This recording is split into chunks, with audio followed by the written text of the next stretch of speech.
पड़ोसी रियासत गुजरात से टकरा गया, बड़े पैमाने पर नुकसान, कई फीट ऊंची लहरें। जिला देवारका में सबसे ज्यादा तबाही, तूफान ने रास्ते में आने वाली हर चीज को तहस नहस कर दिया।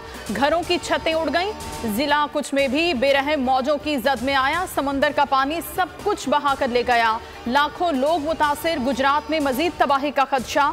100 किलोमीटर फी घंटा की रफ्तार से हवाएं चल रही हैं। पाकिस्तान के समुंदर में भी तुगयानी बरकरार। महकमा मौसमियात के मुताबिक असरात 2 से 3 रोज तक रहेंगे। कराची के मुख्तलिफ मकामात पर बारिश, आज भी बादल बरसने का इम्कान।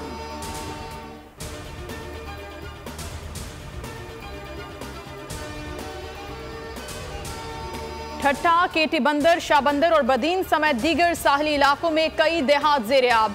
कच्चे मकानात मलिया में, खड़ी कश्तियों को नुकसान। साहली इलाकों में वक्फे से बारिश। हैदराबाद, ठट्टा, बदीन और सजावल में बादलों की घन गरज। मुतासरा इलाकों में इमदादी सरगर्मियां जारी, हजारों अफराद का इनखला। पाक फौज, पाक बहरिया, रेंजर्स और पुलिस रेस्क्यू ऑपरेशन में मसरूफ। शर्जील अनाम मेमन कहते हैं 93% आबादी को महफूज मकाम पर मुंतकिल कर दिया।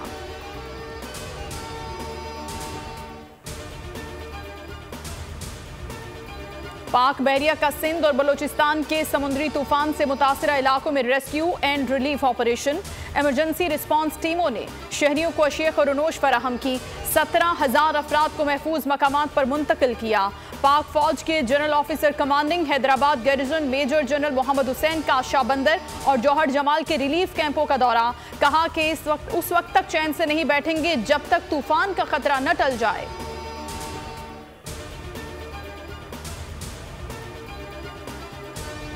पाकिस्तान पीपल्स पार्टी के मुर्तजा वहाब 173 वोट लेकर मेयर कराची मुंतखब। हाफिज नईमुर रहमान को 161 वोट मिले। सलमान अब्दुल्ला मुराद डिप्टी मेयर मुंतखब। इंतखाब शो ऑफ हैंड से हुआ, 36 सरकान गैर हाजिर रहे। आसिफ अली जरदारी की मुबारकबाद। जमात इस्लामी ने इलेक्शन कलअदम करार देने के लिए चीफ इलेक्शन कमिश्नर को खत भी लिख दिया। कहा 29 अरकान को अगवा करके वोट डालने से रोका गया। नया शेड्यूल जारी करने का मुतालबा।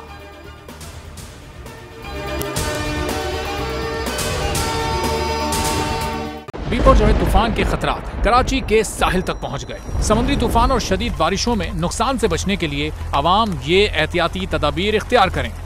दफा 144 पर अमल करें और हरगिज साहिल का रुख न करें। साहिल समंदर के नशेबी इलाकों में रिहाइश पजीर अफराद फौरी तौर पर महफूज जगह पर मुंतकिल हो जाएं। दौरान बारिश और आंधी में गैर जरूरी बाहर निकलने से परहेज करें। तमाम जरूरी अद्वियात प्लास्टिक के बैग में अपने साथ रखें। बिजली के तार और खंभों से दूर रहें और उन्हें हरगिज ना छुएं, ये जानलेवा हो सकती हैं। गाड़ी चलाते हुए एहतियात करें और स्लो ड्राइविंग करें। गाड़ियों और मोटरसाइकिल को बिजली के खंभों के नीचे पार्क मत करें।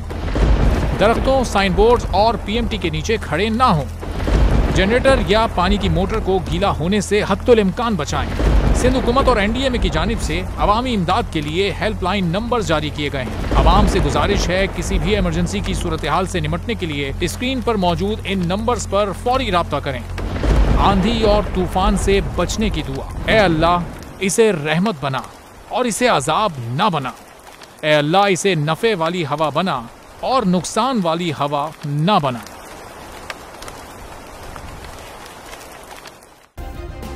सब्सक्राइब करें और बेल दबाएं ताकि कोई खबर रह न जाए।